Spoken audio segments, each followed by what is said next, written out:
طور پر اگر کوئی تحفہ دے دیتا ہے تو ہم اس کو اتنا سنبھال کے رکھتے ہیں، کجا اس کے کہ پروردگار نے اپنے محبوب کو معراج کے موقع پہ اتنا عظیم تحفہ دیا، اس کی اہمیت کا ہمیں اندازہ نہیں ہے۔ السلام علیکم۔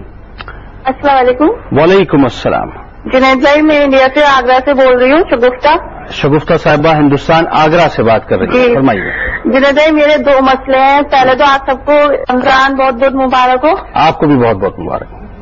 ایک تو یہ جنید بھائی، میرے 2 آپریشن ہو چکے ہیں، میرے بیٹا ہوا تھا وہ ختم ہو چکا ہے، اللہ کے۔ اور دوسری اب میری آپریشن سے بیٹی ہوئی ہے، تو جنید بھائی میں روزے رکھتی ہوں، مجھے چکر سے آتے ہیں اور میرے بھوک برداشت نہیں ہو پاتی ہے۔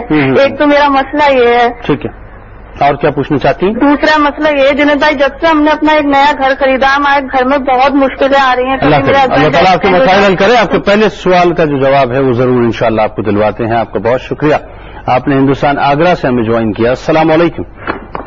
ہلو۔ السلام علیکم۔ ہلو۔ السلام علیکم جی۔ ہلو، السلام علیکم۔ وعلیکم السلام۔ گجرات سے بات کر رہے ہیں۔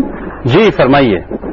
ہم نے سوال پوچھنا تھا، جب ہم لوگ اپنے کسی ویزے کا اپنے ختم کرتے ہیں، ختم شپ کہتے ہیں، دعا مانگتے ہیں، تو کیا یہ ان کو جب وفات پا چکے ہوتے ہیں ان کی روحوں کو یہ پتہ چلتا ہے کہ ان کی بیٹی یا بیٹا ان کے لیے سارے ثواب کی دعا مانگتے ہیں؟ بڑا پیارا سوال ہے، ضرور آپ کو جواب دیں گے کہ جو آپ ختم کرتے ہیں، جو ایصال ثواب کرتے ہیں، ارواح کو یعنی والدین کو یہ معلوم ہوتا ہے، عزیز و اقارب کو، کہ جس نے کیا ہے یعنی جس نے بھیجا ہے اس کو وہ جانتے ہیں کہ نہیں جانتے۔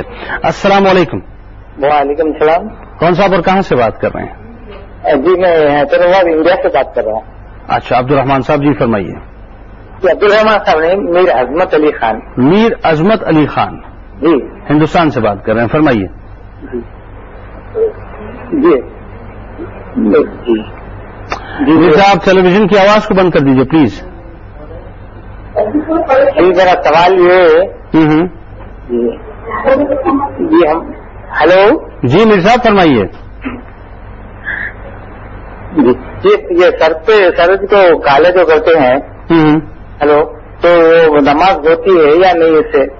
اگر مطلب رنگ کیا جائے سر پر تو نماز ہوتی ہے کہ نہیں؟ ٹھیک ہے، آپ کو بتاتے ہیں۔ آپ کو بہت شکریہ، آپ نے ہمیں کال کی۔ السلام علیکم۔ کال ڈراپ ہو گئی ہے۔ بہت سارے سوالات جمع ہو گئے اور ہم اس موضوع کی طرف آتے ہیں کہ وہ جب بے حیائی اور بری باتوں سے نماز جب روکتی ہے، پہلے فریکوینٹلی سوالات کو نمٹا دیتے ہیں۔ جی مفتی صاحب کیا فرمائیں گے؟ دیکھیے، یہاں پر ایک سوال یہ پوچھا گیا ہے کہ 2 آپریشن ہوئے ہیں اور کمزوری بہت زیادہ ہے، تو اس صورت میں جو ہے وہ روزہ رکھنے میں دشواری ہوتی ہے، بالکل ہمت نہیں ہوتی۔ تو دیکھیں قرآن کریم میں 2 پارے میں ارشاد ہے، فمن کان منکم مریضا، کہ تم میں سے جو مریض ہو، اور مریض کیسا ہو، کیا سر میں درد ہو یا ہلکا سا بخار، تو روزہ نہ رکھے، نہیں بلکہ حاذق طبیب ماہر ڈاکٹر یہ کہتے ہیں کہ اگر آپ نے روزہ رکھا تو آپ کی بیماری بڑھ جائے گی، یہ ہلاکت کا خدشہ ہے، تو اس صورت میں رخصت اس بات کی موجود ہے کہ وہ روزہ نہ رکھے، لیکن ماہ رمضان کے بعد ایام منہیہ کے علاوہ ان روزوں کی وہ قضا کرے گی۔ ٹھیک ہے، اگر وہ نہیں کر سکتے جی یہاں پر ایک بات دوسری بھی ہے کہ وعلی الذین یطیقونہ فدیۃ طعام مسکین، بالکل ٹھیک ہے، اور وہ شخص کی جسے بالکل ایسا بیمار ہے کہ اس کی صحیح ہونے کی امید نہیں ہے، امید چھوڑ چکا ہے، اب اگر وہ روزہ نہیں رکھ پاتا تو اس کے ہر روزے کے بدلے میں ایک فدیہ دیا جائے گا، جس طریقے سے مفتی صاحب نے پہلے بات ہو چکی ہے۔ مزید کیا فرمائیں گے؟ اس کے علاوہ انڈیا سے جو عظمت علی خان صاحب نے یہ پوچھا کہ بال کو کالا کیے گا تو نماز ہو جاتی ہے یا نہیں؟